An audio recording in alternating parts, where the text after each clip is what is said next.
Te agradecemos tu presentación, el desafío de haber operacionalizado lo que significa la efectividad del Estado, que es un concepto bien abstracto, el levantamiento de información, estos experimentos que crearon con harta imaginación para poder medir justamente este punto.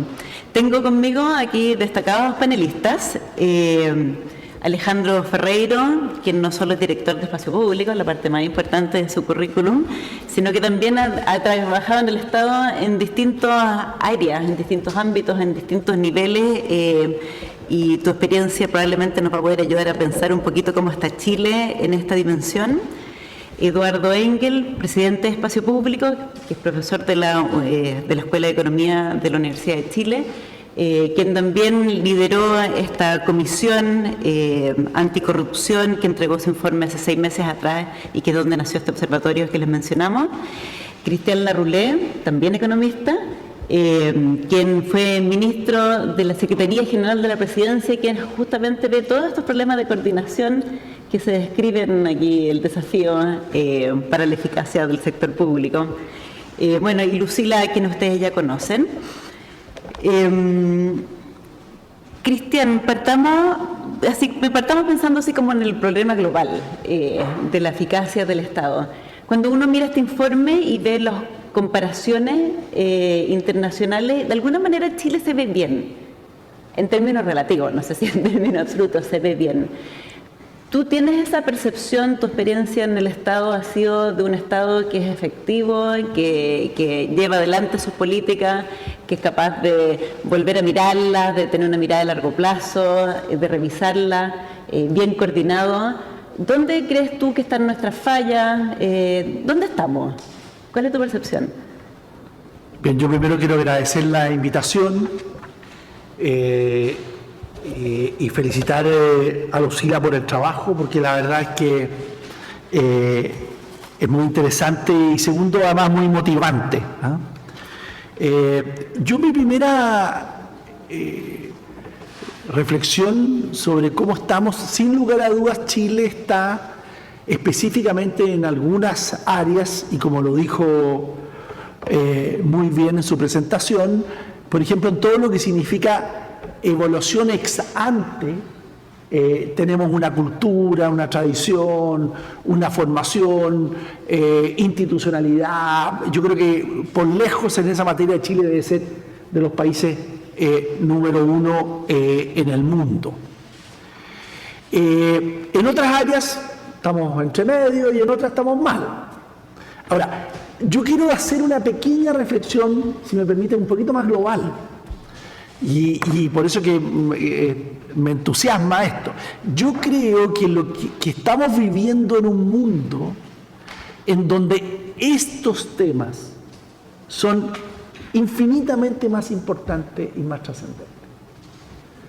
Y eso tiene que ver con que vivimos en un mundo mucho más educado, vivimos en un mundo mucho más global y donde estamos en presencia de una revolución tecnológica que es gigantesca y que estamos teniendo, a propósito de esto y a la más lenta reacción del Estado, y cuando digo el Estado, como muy bien dijo la Andrea, y yo me imagino que tú estabas diciendo eso, te intuías eso, era no solamente el Poder Ejecutivo, sino que donde estamos hoy día, que es el Poder Legislativo, y bueno, por supuesto el Poder Judicial, en donde el Estado está sufriendo un fenómeno de deterioro de la confianza ciudadana que es muy grave y delicado. Esto no es solo un fenómeno de Chile, esto es un fenómeno global. Estuve revisando unas cifras de Estados Unidos en que realmente la cosa también es muy dramática. Entonces, ¿a dónde voy? Es que mi primera reflexión es que este tema nos debe convocar mucho más.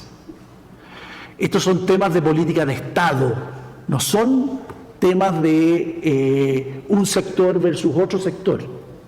De hecho, hoy día, no sé si ustedes miran, hay un libro de el ex editor de The Economist, John Micklethwait, que habla de la cuarta revolución.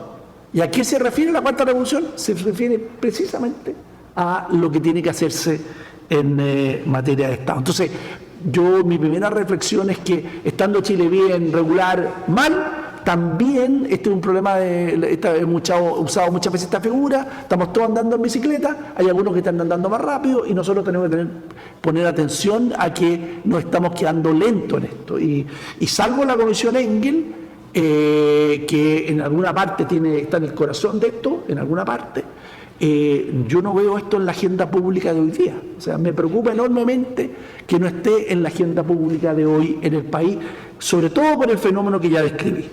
Ahora, mi segunda reflexión es que yo creo, y esto aquí sí que tiene algo de mi reflexión, de mi experiencia personal como ministro, aquí tenemos un problema institucional mayor. Y esto hay que mirarlo estratégicamente. No solamente, muy valiosos los 4 puntos que están en el informe, pero también yo creo que hay que mirarlo estratégicamente. ¿Qué significa esto? Es quién en el Estado, quién en el Poder Ejecutivo, quién en el Parlamento, quién en el Congreso va a tener una mirada sistemática en torno a tener un Estado que haga mejor su función. Entonces, por ejemplo, para irme al tema del Poder Legislativo, estamos discutiendo hoy día muchos temas que son muy relevantes, pero el Poder Legislativo tiene un gobierno corporativo propio del siglo XIX. Esa es la realidad. Tiene un gobierno corporativo propio del siglo XIX. Piensen ustedes, si yo acabo de vivir una experiencia, estuve en Inglaterra hace 2 semanas atrás, y cuando llegué, no me pregunten cómo fue así, pero me apareció en mi celular una consulta hecha por el Congreso inglés que me preguntaba por la opinión de una iniciativa legal. Hoy día en Chile, yo no sé si a alguno de ustedes le ha llegado alguna vez, a propósito del tema que hablábamos antes, le ha llegado alguna vez una solicitud para que opinen sobre un proyecto o una iniciativa que esté institucionalmente arreglada. Más aún es al revés. El ciudadano reclama, cuando es citado, reclama a que no lo atienden, que lo postergaron para el día siguiente, que cuando va a hacer su exposición, que la ha preparado con mucho interés y mucho esfuerzo, los parlamentarios no están. O sea, no hay, ahí tenemos, de nuevo les pongo ese ejemplo. Y segundo, en el Poder Ejecutivo pasa lo mismo, no a ese nivel, por supuesto, pero a mí me parece que esto es lo que se llama en la literatura especializada, ¿no es cierto?, el centro de gobierno, en el sentido que tiene que tener un rol estratégico en esta modernización del Estado, el centro de gobierno. En el centro de gobierno están las 2 instituciones que históricamente desde el año 1990 han estado involucrados en esto, en algunos periodos unas, en otros periodos otras, que me refiero básicamente al Ministerio de Hacienda y al Ministro de la Presidencia. Son ambos 2 las que han jugado un rol en esta materia y hoy día hay una debilidad institucional. Hoy día no se sabe quién, de repente depende del poder político de un ministro o de la acción del presidente, falta institucionalizar mucho más. Nosotros, en nuestra experiencia, hicimos una agenda muy ambiciosa en donde logramos avanzar en muchas áreas. En otras no tanto, por ejemplo, el proyecto el tema central de los recursos humanos, alta dirección pública, típica cosa de la política, fue rechazado el proyecto, pero ahí también hay un tema de cultura, de pasar a una segunda etapa, podemos discutir más en detalle esa materia, yo estoy convencido de ello. Y en el área de también acceso a información, participación, se hicieron muchos avances, pero sin lugar a dudas que nos queda muchísimo por hacer. Voy a solo mencionar con esta última cosa, por ejemplo, a propósito del tema de las evaluaciones. Yo creo que esto, en algún momento de hace bastante tiempo, con Eduardo lo podemos haber discutido. Fíjense que hasta el día de hoy, los datos para calcular la tarifa de un servicio eléctrico no son abiertos. Y yo me acuerdo haber discutido esto en la década del 90. Fíjense que hasta a punto de resolverse, pero todavía entiendo que no se resuelve. Gendarmería no le entrega a las personas que salen de reclusión a el Carabineros de Chile. O sea, necesidad de Open Data total, cuando el mundo va a Open Data total, en el sector público chileno prácticamente no existe. Entonces, imagínense lo que sería la cultura evaluadora de programas ex ante y ex post, si es que hubiera esa mentalidad en Chile. Entonces, ahí tenemos un ejemplo de algo donde nos falta, pero millones y millones. Cristian, Alejandro, ¿qué opinas tú de esta mirada que nos plantea Cristian? ¿Hay un problema institucional, hay una falta de mirada estratégica en los distintos ámbitos del Estado hacia este problema? ¿Cómo lo ves tú? Gracias, Andrea, y gracias por la invitación. A ver, yo creo que este es un tema que no tiene un domicilio claro en el Estado, lo dijo Cristian Larroulé, oscila en función más bien de los liderazgos, los intereses personales de cada ministro entre el Ministerio de Hacienda y el Ministerio de Secretaría General de la Presidencia. No hay un responsable, por tanto, tampoco es claro a quién uno le pide rendición de cuentas respecto de los avances y de los retrocesos o estancamientos en este plano. Y cuando hay una estructura de gobierno de 4 años sin reelección, la cuestión de la modernización del Estado en general es un tema del que uno considera importantes, pero nunca urgentes. Por tanto, casi nunca están en la agenda de las prioridades, en los planes de los 100 días, en las cuestiones con las que se marcha o se esgrimen banderas que generen entusiasmo político electoral. Entonces, esto hace que un tema absolutamente clave quede postergado, a mi juicio, en su importancia concreta y en los esfuerzos de política pública para fortalecer. Ahora, yo valoro, saludo, aplaudo la pertinencia de este libro en el tiempo actual. Creo que hoy día enfrentamos, como insinuaba también Cristian, un desafío especial para el Estado. Por un lado, cada vez más demandas sociales, cada vez más expectativas, menos legitimidad y en parte esa falta de legitimidad de la función pública o de los representantes está asociada a un desempeño o un nivel de entrega de servicios que están por debajo de las expectativas de las personas. Y por tanto, esto solo nos puede llevar a problemas mayores respecto a la interacción entre Estado y sociedad.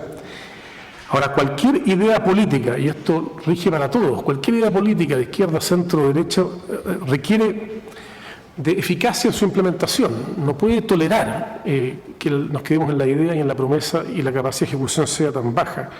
Y por tanto, este tema de un Estado efectivo deberá ser central. O sea, la mera voluntad política se transforma en voluntarismo, cuando no en ilusión, demagogia o simple incompetencia, cuando despreciamos el desafío que supone diseñar y poner en práctica políticas públicas complejas en escenarios cada vez más complejos. Ese es un primer tema que yo quisiera plantear, Andrea, y 4 ideas más respecto a la cuestión general. Hoy ya tenemos un empoderamiento social que le pone más presión al Estado. Hay menor tolerancia a la mediocridad, al despilfarro, a la corrupción. Hay una mayor capacidad de escrutinio y de denuncia en torno a las brechas en el diseño, implementación e impacto. La transparencia legal y de facto, las filtraciones incluso, y las tecnologías de información hacen que todo se sepa. Y cuando lo que se sabe no es bueno, tenemos un problema de cara a la sociedad. Al final, en escenarios cada vez más exigentes, lo único que nos va a salvar, entre comillas, es la impecabilidad, es decir, el hacer mejor las cosas. Y esta reflexión respecto al Estado efectivo nos induce hacia allá. una última cuestión en esta primera parte. Yo veo hoy día en América Latina países que van a enfrentar estrecheces fiscales. Las vacas gordas desaparecieron, vienen vacas flacas. El Estado tiene que hacer más con menos. Probablemente el tema de la eficiencia del Estado va a adquirir una urgencia política como no ha tenido, y esta es quizá una oportunidad que tampoco hemos tenido antes para ponerle a esto el nivel de prioridad que merece.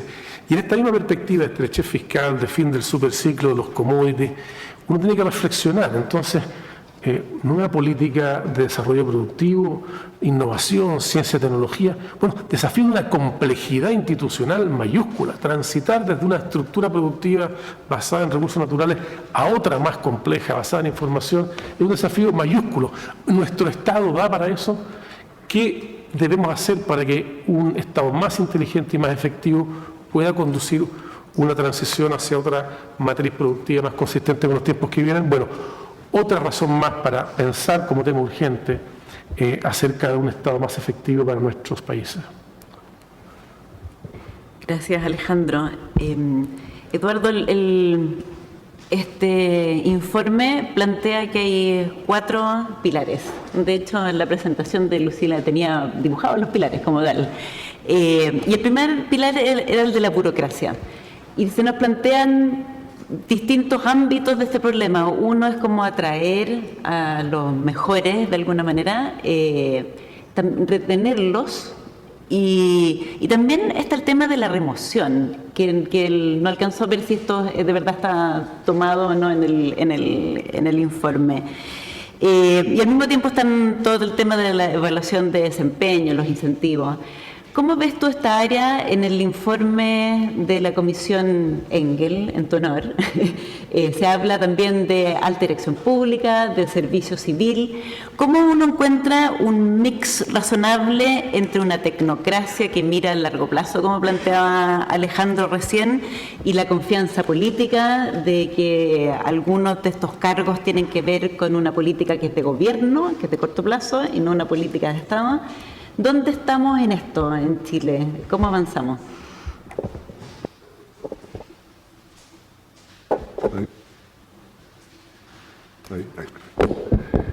Antes de responder tu pregunta, Andrea, primero felicitar a la CAF por este informe, por este reporte de economía y desarrollo, RED, un buen acrónimo, y recomendar su lectura. Creo que es un muy buen resumen del estado del arte en muchos de estos temas, con datos adicionales y novedosos, y es una contribución bienvenida. Y otra cosa antes de responder a tu pregunta es una breve reflexión más general antes de entrar al tema del servicio civil de la alta dirección pública.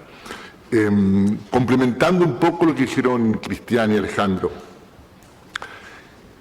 yo creo que aún en los países desarrollados, aún el caso que mencionó como un país en que funciona mejor que Chile en muchos de estos temas, como sería el Reino Unido, este tipo de reformas del Estado tienen dificultades que ya se mencionaron y otras adicionales, y que son reformas que en épocas normales tienen grupos poderosos en la sociedad que tienen derecho a veto en la práctica, por lo cual se explica que típicamente estas reformas requieren de alguna crisis importante, de algún escándalo importante, de alguna situación en la cual ese derecho a veto desaparece al menos momentáneamente durante un cierto periodo.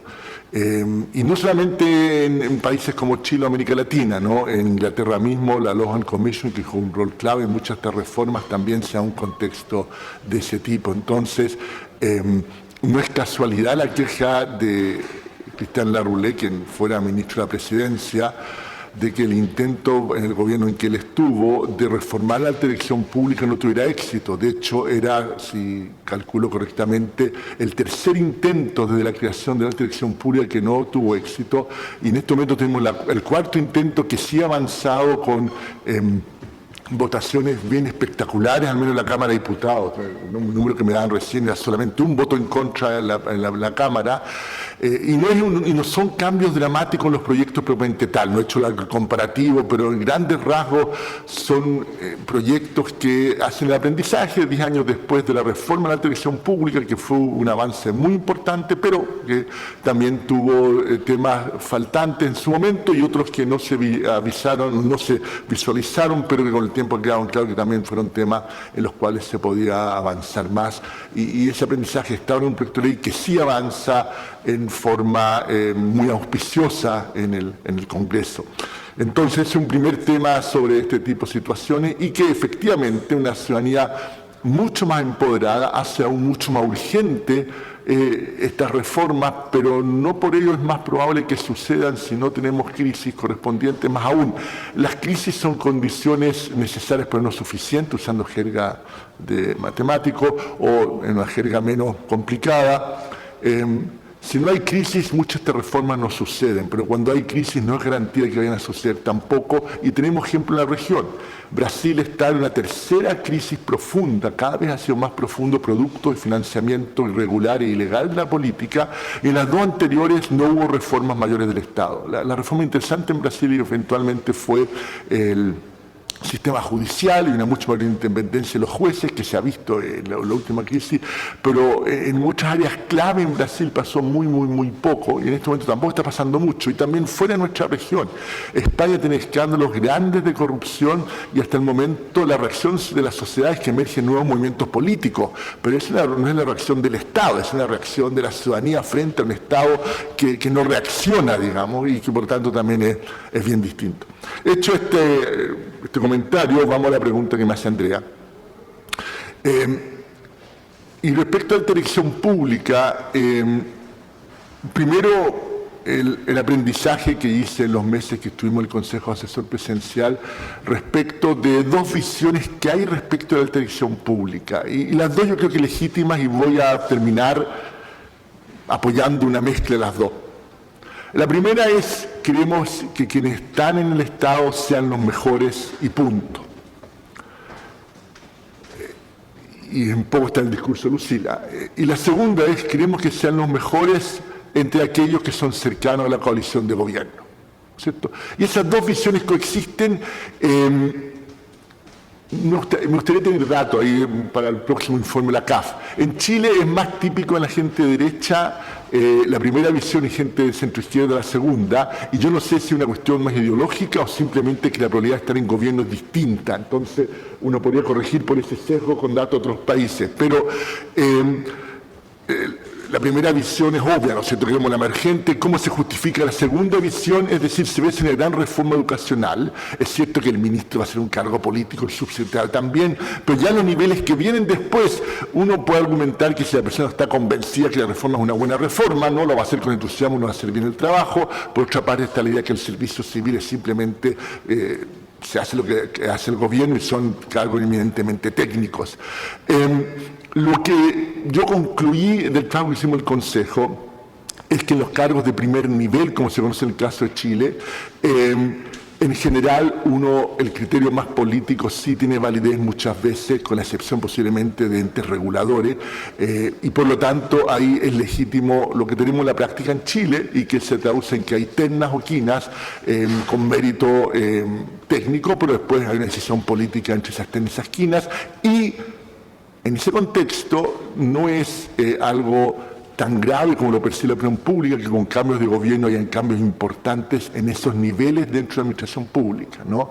De hecho, los porcentajes de cambios que hubo al pasar del primer gobierno de Bachelet a Piñera, o después de Piñera al segundo gobierno de Bachelet, son muy parecidos. El tiempo es un poco distinto. En un caso fue más rápido el proceso que en otro, puede ser una cuestión de aprendizaje en cuanto a cómo se hace, pero los porcentajes de rotación fueron bastante similares entre ambos, y visto con ese lente aparece como algo menos grave, no digo que fueron todos necesarios. Ahora, cuando uno pasa a un nivel más abajo, sí es mucho más grave. Ya en segundo nivel esa rotación no se justifica, y para qué hablar más abajo, y sabemos de ciertas reparticiones públicas en que efectivamente esas rotaciones existen a un nivel más bajo y lo que uno no quisiera.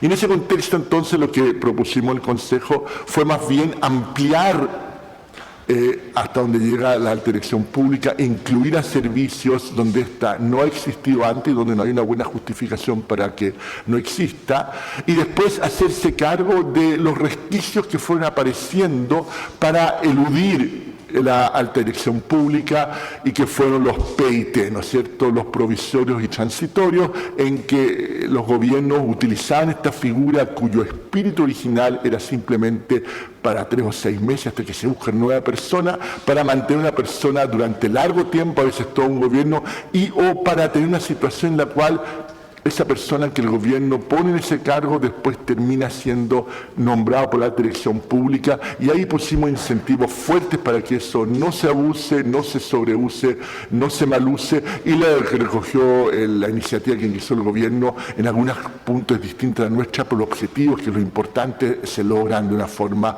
bien similar e igual de eficaz, y por lo tanto es uno de los proyectos que avanza bien en el Congreso, haciéndole propaganda a espacio público. El observatorio que tenemos junto a Ciudadano Inteligente le pone una nota, creo que 5,8 a la calidad de esa propuesta, una nota muy buena, digamos, y por lo tanto no solamente tenemos que la calidad del proyecto es buena, sino que además el grado de avance es prometedor, y no sería sorprendente que acá el primer semestre del próximo año tengamos promulgada una ley que pasamos de tener un servicio de alta dirección pública, que fue un avance importante en Chile, producto de la crisis anterior, del MOPGAT del 2003, a tener ahora fortalecer, perfeccionar, mejorar, sacar las lecciones de lo que fueron 12 años de funcionamiento de la atención pública, y posiblemente volver a ser líderes en América Latina, al menos en este tema. Ahora, cuando se habla de Chile, y efectivamente concuerdo con Cristiani que depende del servicio, hay heterogeneidad, pero cada vez que uno se deprime con lo que pasa en el Estado en Chile, basta hacer una consultoría, asesoría en otros países de América Latina, y uno llega menos deprimido, al menos esa es mi experiencia personal,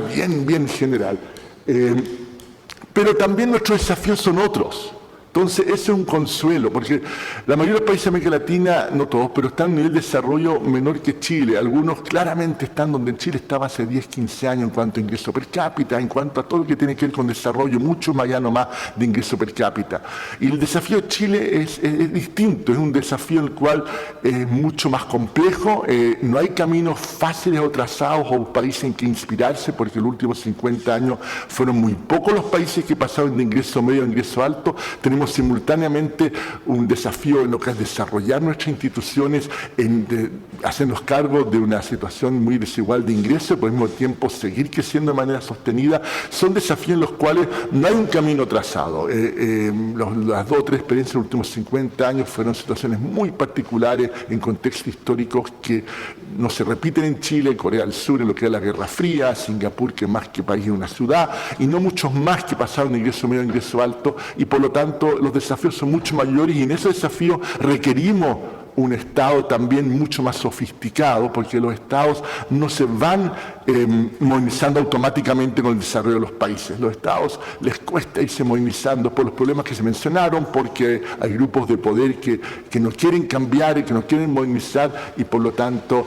es un desafío adicional que es grande. Gracias, Eduardo. Lucila, voy a aprovechar que estás acá para hacer una pregunta que me ronda hace tiempo y que tiene que ver con la evaluación de desempeño de las personas que trabajan en el sector público.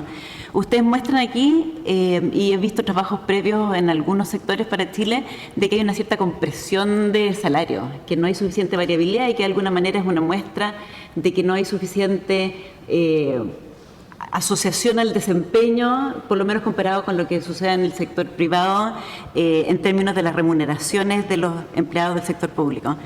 Pero si no se trata de poner los zapatos de ellos, además de darte el ejemplo de los profesores, que tú usaste como un ejemplo de una situación en que se puede evaluar el desempeño, que uno se imagina que ellos están en una clase, no sé, con condiciones que pueden ser más o menos difíciles, 40 alumnos ahí en la sala, en que el valor agregado del profesor es difícil de asociar al profesor, porque depende de los profesores que tuvieron en años anteriores, de los profesores que tienen en los otros cursos, de lo que sucede en la casa de estos niños, y los profesores sienten, y yo tengo la impresión de que esto sucede en todas partes del mundo, porque esto es uno de los sindicatos importantes en todas partes del mundo también, de que no los evalúan de manera objetiva, y que al final lo único objetivo es cuántos años llevas en el trabajo, tu experiencia laboral. ¿Cómo uno, de alguna manera, rompe con esta resistencia a la evaluación de desempeño? ¿Qué experiencias han podido revisar ustedes en estos términos? ¿Dónde es más factible? Uno piensa en salud, educación y transporte. Son los sindicatos más grandes en todas partes del mundo. Son públicos, por lo general. Donde cuesta más hacerlo y donde hay alguna sensación del lado de ellos de que esto no es objetivo y por lo tanto no es justo. ¿Cómo maneja uno eso?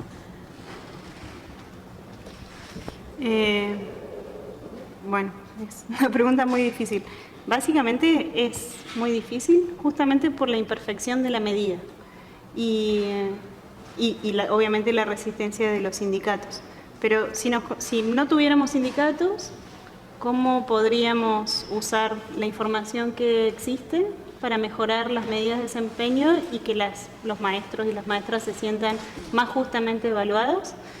Bueno, por suerte, los economistas hemos hecho bastantes avances en esta materia y recientemente, por ejemplo, bueno, los trabajos que están saliendo a la luz del año pasado, de este año, que muestran justamente cómo las medidas de valor agregado bien construidas son capaces de atribuir a maestros particulares los desempeños de los niños que en su momento fueron alumnos en el mercado laboral en el futuro. Por supuesto que esto es muy difícil, esperar 20 años para ver cómo le va a un niño en el mercado laboral para entonces remunerar al maestro. Es una cosa totalmente sin sentido para la política pública, pero al menos tiene un sentido práctico para empezar a imaginar nuevas medidas y el uso más intensivo de la información que el Estado produce todo el tiempo. Para América Latina estamos en esta dimensión muy atrasados porque el Estado produce muchísima información y, por ejemplo, en lo que es sistema educativo, la producción de información de este sistema es abrumadora, pero lo que pasa es que no se sistematiza de manera que pueda ser utilizada de una forma que sea más útil, no solo para diseñar sistemas de incentivos a los docentes, sino para mejorar otros aspectos del sistema educativo. Y muchas otras veces los datos que sí están producidos y están sistematizados no se abren. Entonces hay una comunidad de gente ansiosa por tener datos para analizarlos con los criterios más rigurosos posibles. Hay una comunidad, por ejemplo, de personas haciendo doctorados en el exterior, ávidos de datos para América Latina, y que sin embargo terminan después analizando una política en Australia, que tal cosa, porque el dato para Australia existía y para Chile no existía, pero no estaba libre. Y no solo eso, una vez, supongamos que el dato esté libre, muchas otras veces el dato único del sistema educativo no es válido para realizar ninguno de estos análisis ni para mejorar los sistemas de medición, sino que necesitan de la complementariedad entre instituciones, necesitan que educación cruce datos con salud, cruce datos con justicia, cruce datos. Entonces el diálogo interinstitucional es algo en lo cual también estamos muy atrás, pero sobre lo que se puede avanzar relativamente rápido y a costos relativamente bajos. Obviamente todo esto requiere de una voluntad, de un sentido de la oportunidad, como hablaba Eduardo, aprovechar momentos de crisis para mejorar estos diálogos interinstitucionales, para mejorar la apertura de los datos y para invitar a la comunidad de investigadores y de hacedores de política pública que hagan un uso más intensivo de estos datos. Pero básicamente los sistemas por pago por desempeño todavía están muy en pañales como para ser pensados muy en serio en la región. Cristian, pasando al tema ya de la participación ciudadana como uno de los pilares también que empujaría el Estado, solo así como en términos de aprovecharte de reflexionar yo también un poquito aquí, uno piensa en el Estado como el que de alguna manera trata de representar intereses que son difusos, de intereses que están atomizados, que tienen distinta capacidad de organización. Y por el otro lado, lo que estamos pidiendo de alguna manera es crear todos estos consejos consultivos, consejos ciudadanos, que hacen lo contrario, que empujan al Estado. ¿No hay alguna incoherencia ahí? ¿Cómo de alguna manera tenemos esta interacción en que es el Estado el que tiene que proteger estos intereses difusos, pero le estamos pidiendo a ellos mismos que sean el que empujen al Estado para que sea más eficaz? ¿Cómo ves tú esa interacción? Difícil pregunta, pero antes de eso un pequeño comentario a propósito de la pregunta que le hiciste a Lucila. Yo creo que de las cosas importantes a rescatar en el caso de educación es la introducción de la lógica de la alta dirección pública en elegir a los directores de los establecimientos y a sus equipos directivos. Esto no es muy conocido, pero estamos hablando de, si no me equivoco, de aproximadamente 3.000 cargos seleccionados que todavía no terminan el proceso y que sin lugar a dudas va a tener en el mediano y largo plazo un impacto bien importante. Yo creo que, y voy a seguir en esto, creo que la idea de la alta dirección pública está muy arriba y la gracia que tuvo de haberlo introducido este concepto en educación es también entrar a ciertos segmentos que son claves. Está también en salud, pero ahí en el informe, me imagino que en la comisión vieron de que ahí hay un reclamo de que no se mantuvo la lógica del sistema y ahí viene corregido en el nuevo proyecto. Entonces, yo me hago la pregunta de que, y creo que es un buen tema para la agenda futura, ¿en qué otras áreas de ese tipo creemos que debemos hacer una especie con foco, mirar con foco esa lógica, ¿no? Ahora, a la pregunta tuya, que es bien difícil, bueno, los que somos... Así como ya, hay consejo consultivo, cheque participación ciudadana y en realidad... Sí, no, además que... Claro, además que los que sabemos de esto, y para los más jóvenes, nosotros a los más viejos nos hacían leer esto, digamos, pero hay un libro clásico que se llama La lógica de la acción colectiva, ¿no es cierto?, que no debe ser nunca dejado de recomendar y poner en la lista de lectura de un curso de política pública, ¿no es cierto? Mira, hay unanimidad aquí en la mesa. Entonces, sabemos el problema, ¿ah? Y el problema es que muchas veces la teoría, ¿no es cierto?, nos dice el Estado bien común y por lo tanto protege los intereses de los más débiles y de lo que corresponde en cada momento, pero son los grupos de interés los que lo capturan. Entonces, tú lo que estás diciendo es, efectivamente, ojo, alerta con un consejo X o un consejo Y, porque puede generar el riesgo de captura por parte de un sector. Entonces, a mí, yo no te tengo, existe ese riesgo y hay que estar consciente. Pero por eso que yo vuelvo un poco a mi planteamiento original. El planteamiento original es que necesitamos que esta tarea de un Estado más eficaz, un Estado más respetado, un Estado más considerado por la ciudadanía, sea una tarea permanente. O sea, yo no quiero de alguna manera insistir en esto. Tiene que haber una agenda de ese tipo, tiene que haber un responsable o un grupo de responsables, tiene que haber un esfuerzo de participación de la ciudadanía. Hoy día, de nuevo, los cambios tecnológicos son impresionantes para facilitarte. Yo siempre cuento una anécdota. En el tema de la digitalización de los servicios públicos. Nosotros dijimos, bueno, vamos a hacer un sistema de consulta y le vamos a preguntar a la ciudadanía que nos diga las prioridades de la digitalización. Una cierta mentalidad tecnocrática, pero ¿cómo? ¿Por qué la preguntar? Si deben haber miles de estudios y cosas así. Oye, hicimos el esfuerzo, le preguntamos a la ciudadanía, me acuerdo que lo primero que salió como prioridad número 1 es el tema de la tramitación del servicio militar, que a mí jamás se me habría imaginado, y efectivamente digitalizamos el proceso y fue de un aumento de calidad del servicio enorme. Entonces, en el fondo, yo lo que quiero decir es, hoy día tenemos mecanismos para, con las salvedades correspondientes, para preguntarle directamente al ciudadano. Y el ciudadano es muy inteligente, ¿ah? Y te ayuda a superar los grupos de interés que están capturándote en una actividad. Lo segundo, que también tiene que ver con esto, son las tareas de coordinación. Hoy día nos faltan esfuerzos de coordinación.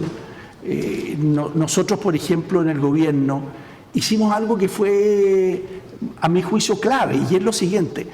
Hubieron, y aquí Alejandro se debe acordar, que en el gobierno del presidente Elwin se crearon los comités de coordinación sectorial. Había uno en infraestructura, había uno en economía, había uno en social, ¿ya? Que son como las 3 grandes áreas. Bueno, pero con el paso del tiempo, y eso lo estudiamos en el consorcio, se fueron debilitando y fueron perdiendo su rol. Y bueno, efectivamente había un problema. Pues, ¿cuál era el problema? Que era capturado, a propósito de tu pregunta, ¿por quién? Por el ministro que presidía el Consejo. Si la captura se da en todo sentido. Entonces, ¿qué hicimos? En el gobierno pasado lo que hicimos fue que la Secretaría Ejecutiva de cada uno de estos consejos la tenía el Ministerio de la Presidencia. Entonces estaba obligado a incorporar en la agenda no solamente las materias del presidente del Consejo, sino que la de los otros ministros. Entonces, de nuevo, ahí hay una tarea importante en la línea de lo que estás diciendo. O sea, son cosas prácticas. Y voy a terminar con un último ejemplo que a mí me duele mucho y voy a aprovechar de decirlo, digamos, pero una de las cosas que nosotros hicimos que está en la línea clave de la modernización, que tiene que ver con modernización y también con el tema de la captura, es este concepto que se llama el One Stop Shop, o sea, Chile atiende. O sea, que en un solo servicio el ciudadano pudiera ir y obtener los servicios del registro civil, del FONASA, de Gendarmería, de lo que correspondiera. Ahora, y eso es muy importante, ¿por qué? Porque de nuevo te rompe, y tú Lucila, lo tocaste en un momento, te rompe el concepto de monopolio del servicio. No perfecto, pero te rompe el concepto del monopolio del servicio, que es el que se tiende a ser capturado, ¿no es cierto? No, eso solo lo hago yo. No, esta es una instancia de múltiples servicios en donde te ayuda a que haya más competencia, a que haya menos captura y a que haya mejor servicio, que al final es lo que queremos hacer con tal del Estado. Bueno, ¿y por qué digo que me duele? Porque yo creo que desgraciadamente esa agenda fue capturada y no se ha continuado, o se quedó ahí congelada, y ahí hay un campo de modernización extraordinario por parte de la acción pública. Sí. Dos comentarios que me nacían a propósito que le escuché recién a Cristian. El primero, dando un ejemplo adicional de dónde poner el foco en alta dirección pública, municipios. Es un tema grande en que uno simultáneamente puede fortalecer la capacidad profesional en los municipios y también evitar focos de corrupción. Y tiene que ver con los ejemplos que da Lucila. Uno de los puestos, una de las posiciones más poderosas en los municipios son los directores de obras municipales, los DOM, quienes toman un montón de decisiones que tienen un impacto económico muy grande sobre empresas constructoras y de otros sectores, y por lo tanto las presiones y la capacidad, la posibilidad de captura está presente. Ese cargo hoy en día lo ostenta el arquitecto de mayor antigüedad en el municipio. Es decir, exactamente el ejemplo que ponía Andrea al comienzo, y la propuesta que hicimos en el Consejo Asesor fue que fuera alta dirección pública, se seleccionaban 3 o 5 personas competentes y después el alcalde obviamente elegía una de ellas. Esto no es un cargo que requiera confianza política al alcalde, no tiene que ver con las políticas que quiere hacer el alcalde. Y uno de los principales diarios de la plaza recogió esta idea, le dedicó todo un editorial a un tema que no nos suena particularmente sexy, ¿no es cierto? El DOM, el todo de los municipales, pero la gente que sabe estas cosas sabe lo importante que es, y varias cartas de distintos alcaldes diciendo que era impresentable que les quitaran la posibilidad de gobernar, que esto era equivalente a que la dirección pública le nombrara un ministro al presidente. Es decir, realmente reacciones muy fuerte frente a algo que parece realmente razonable. De hecho, muchas de las cosas que propusimos en el Consejo Asesor Presidencial en esta línea van en los 2 o 3 cargos más importantes profesionales que esté la alta dirección pública, pero de ahí para abajo una especie de alta dirección pública light, algo que no sea tan sofisticado y caro como alta dirección pública, pero sí un servicio civil en que hay Se aseguran competencias en ciertos cargos de modo de mejorar el nivel y también que haya menos discrecionalidad en el uso de platas y todo lo más. La pregunta que hiciste, Cristian, la segunda pregunta, que también le hemos dado vuelta a todo en esta mesa, estoy seguro, y que es básicamente cómo tener más participación ciudadana y evitando el desafío de la posibilidad de captura. Yo creo que un tema clave ahí, y nuevamente parto con jerga economista, pero después vienen ejemplos bien concretos, es bajar notablemente los costos de transacción para participar en esto. Van a haber grupos interesados en influir en todo. Lo importante es que los costos sean bajitos, de modo que todos puedan participar y no solamente los grupos para los cuales realmente es importante. Y esto es una aplicación del libro famoso de Mansur Olson, pero va más allá de eso. Déjenme contar una aplicación concreta. El Observatorio Anticorrupción que lanzamos hace solamente 10 días es el espíritu principal. Lo que hacemos ahí es seguir la agenda probidad y transparencia del gobierno. Es sumamente difícil porque requiere tener a un observador en cada una de las comisiones de la Cámara y del Senado y después estar analizando qué significa cada indicación que aparece durante este trámite, ver ahí a los parlamentarios que van redactando las leyes, modificando las leyes, ir entendiendo qué pasa. Pero una vez que esa información está disponible en la web y lo que hace este observatorio es poner la información en la web semana a semana, todos los cambios que hay en cada uno de los 21 proyectos de ley en que materializó el gobierno esta agenda de probidad y transparencia, dos cabros de 20 años con un laptop pueden armar su propio observatorio en el tema que les importe. Puede ser transparencia, puede ser atención pública, el tema que quiera. Ahora la pega está hecha y cada uno puede tomarlo y crear sus propios indicadores y tomar los temas que le motivan y hacer la página web. Es decir, hoy en día una combinación de haber bajado esos costos de transacción, que es lo que hace el espacio público con Ciudad Inteligente al crear este observatorio, con las nuevas tecnologías, en que 21.000 pesos creo que cuesta el sitio IP, si es que uno contacta a Nick Chile, en 24 horas uno tiene andando el sitio IP, arma su página web con cabros creativos que lo van a hacer mucho mejor que personas mayores y tiene una página web por lo que quiera. Entonces, más allá que espacio público, Ciudad Inteligente, hemos armado nuestra propia página web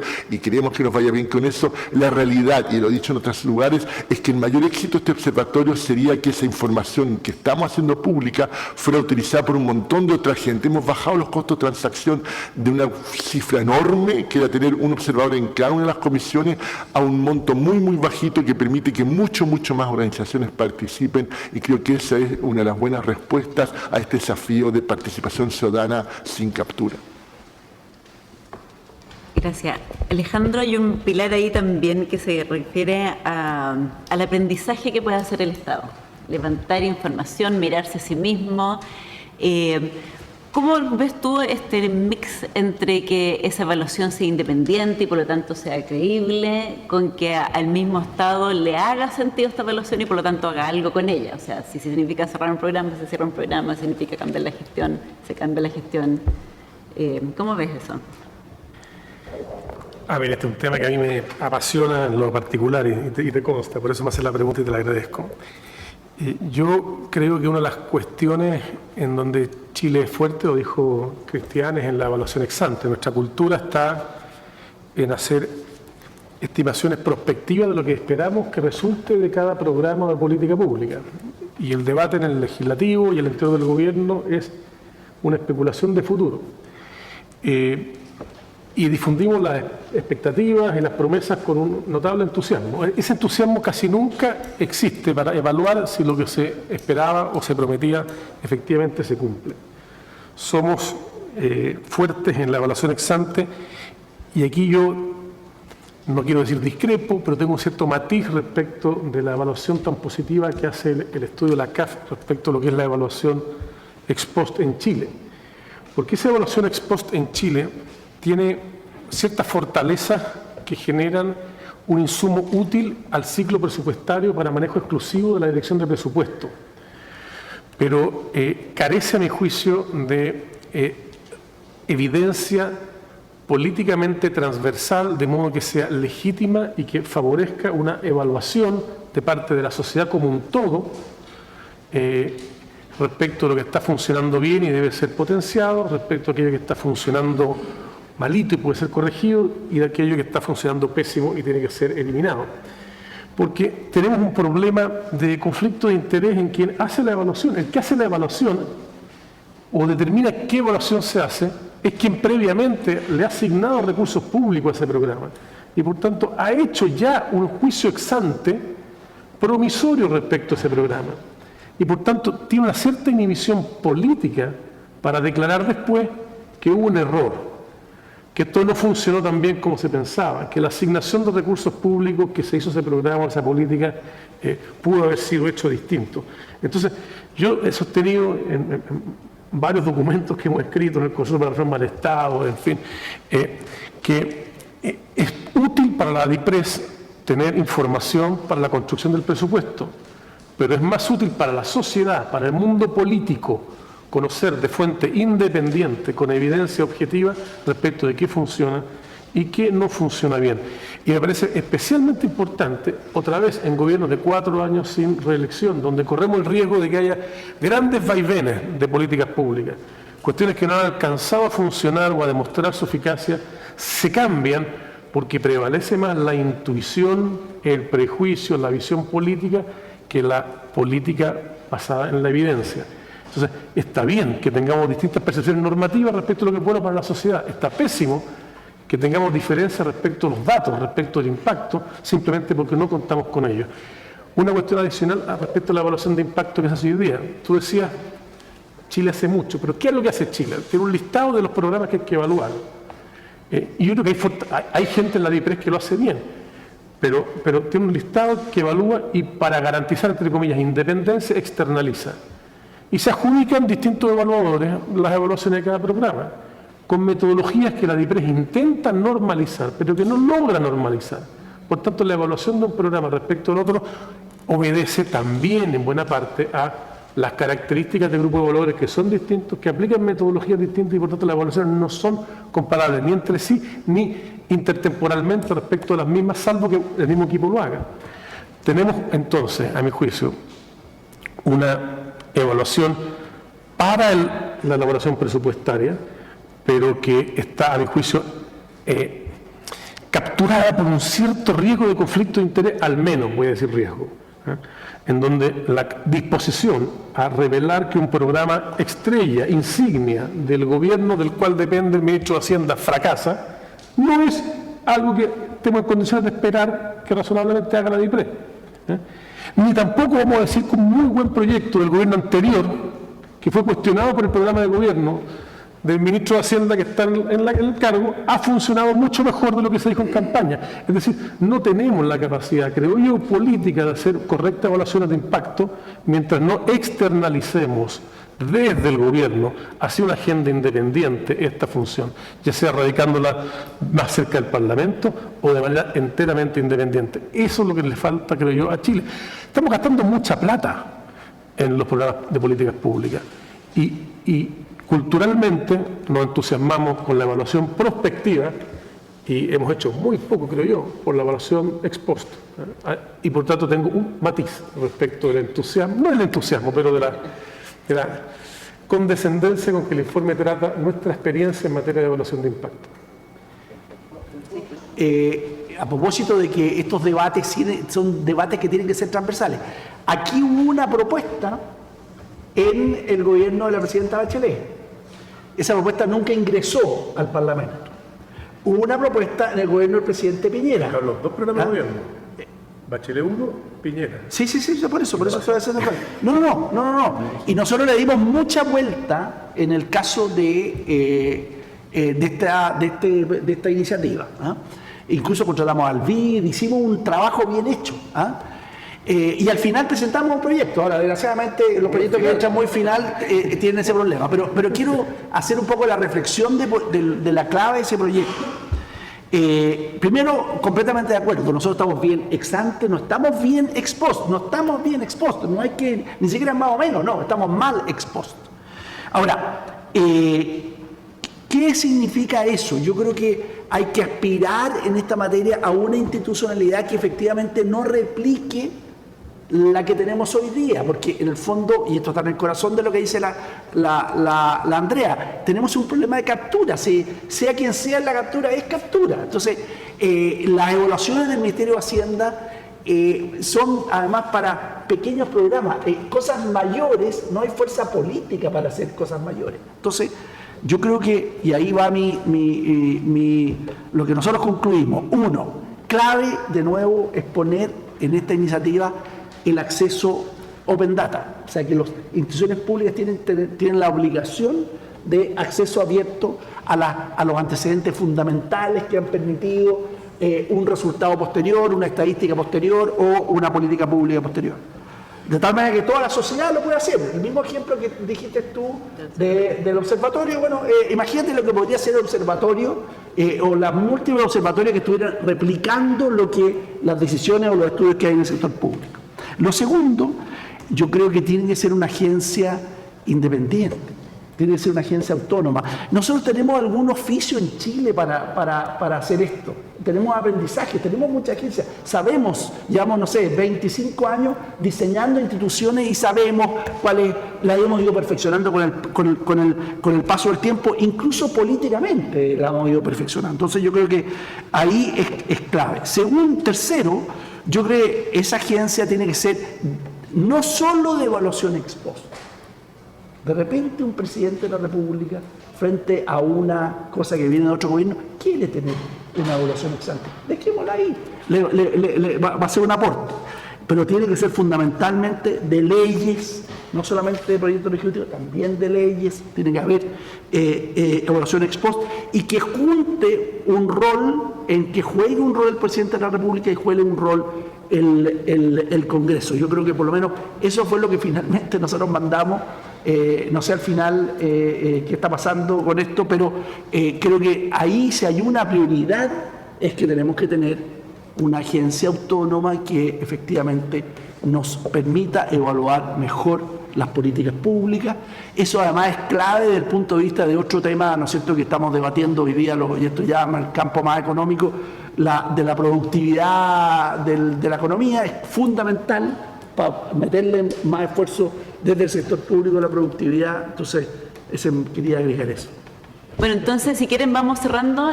Alejandro, podemos ir en ese orden, si quieren agregar alguna cosa, y terminamos con Lucila, que es quien... Una sola cosita, sí. Y respecto a lo que decía Alejandro sobre nuestro optimismo sobre la evaluación y monitoreo en Chile, es un optimismo relativo, otra vez. Como muchos de los juicios que se hacen sobre Chile en el libro, es relativo a una realidad mucho más oscura que la del resto de los países en América Latina.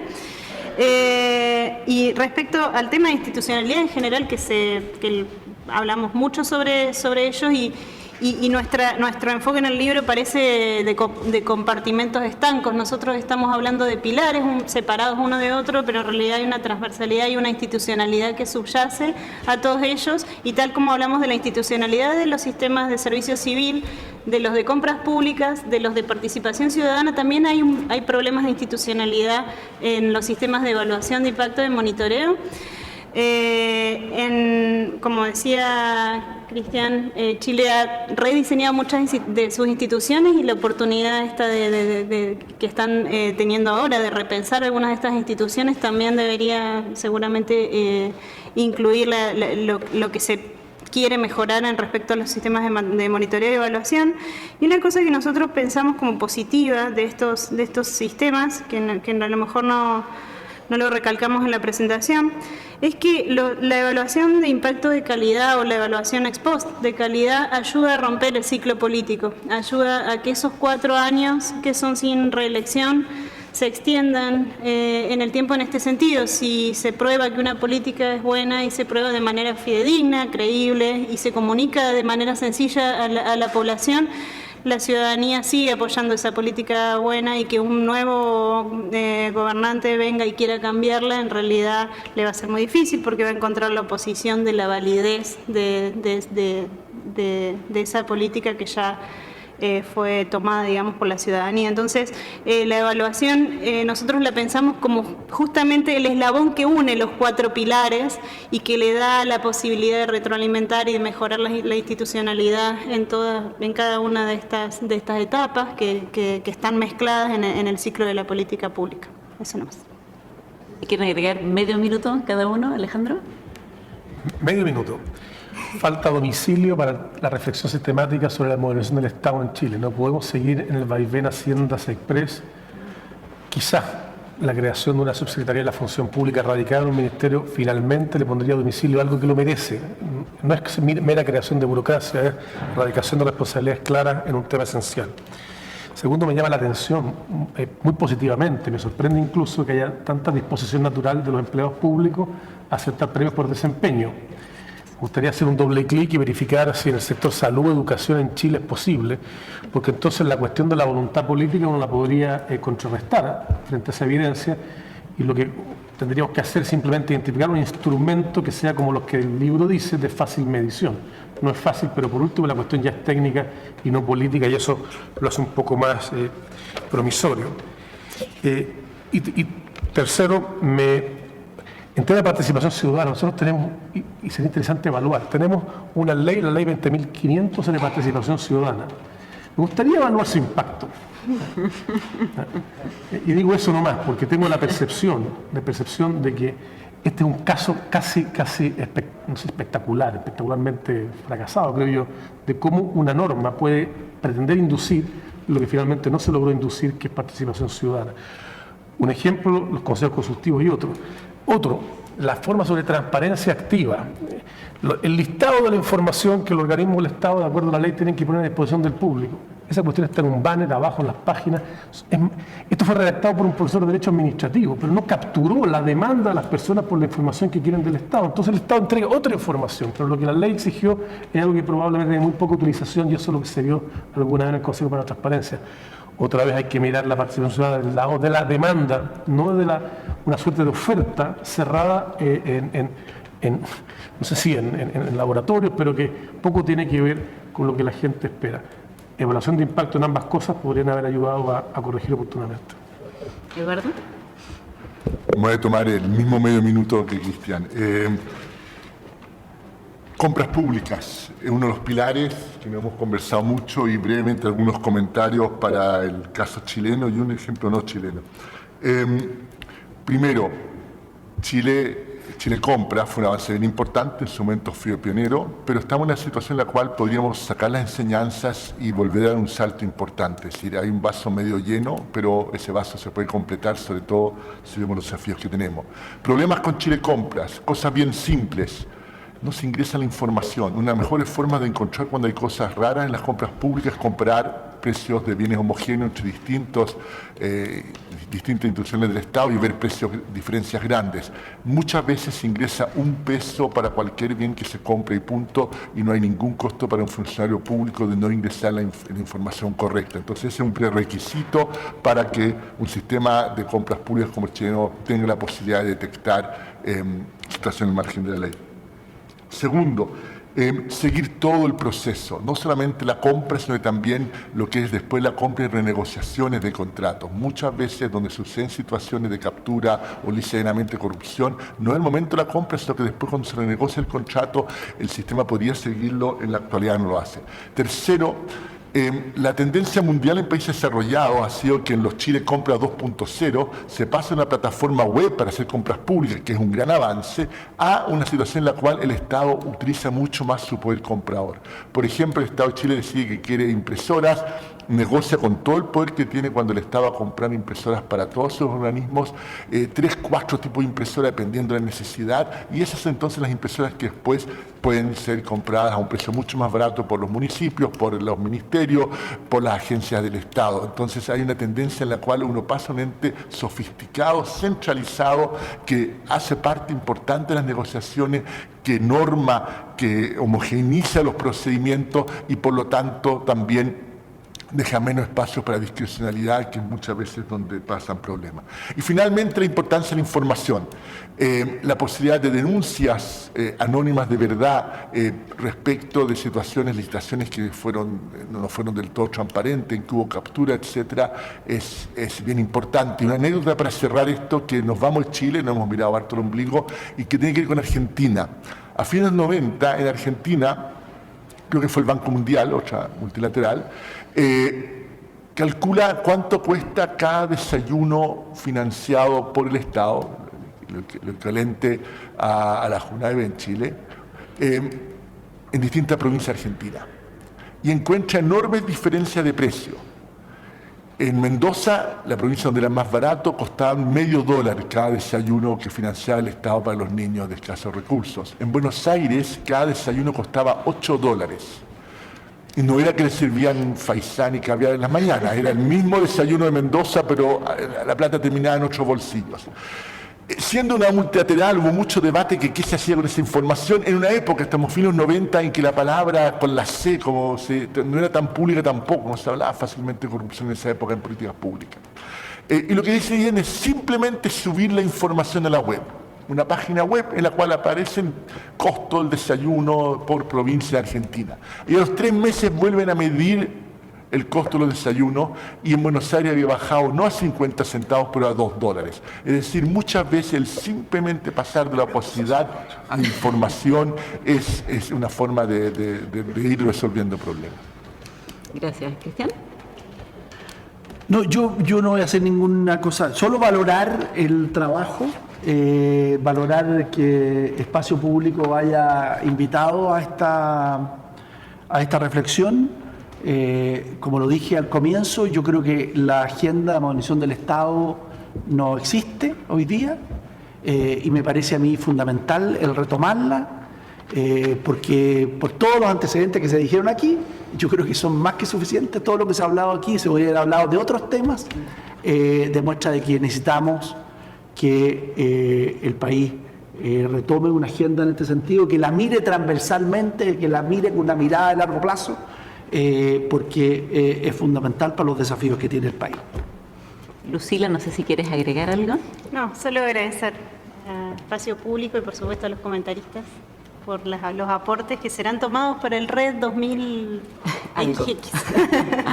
No, para nuestra agenda permanente de estudio de las capacidades de políticas públicas, en la que esperamos también colaborar con Espacio Público y con la iniciativa del Observatorio Anticorrupción, que me parece de una calidad y una trascendencia regional que ojalá se alcance, ¿no? Ojalá que todos los países miremos eso con mucha atención.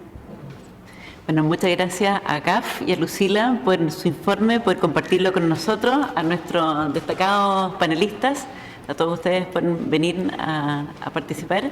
Muchas gracias.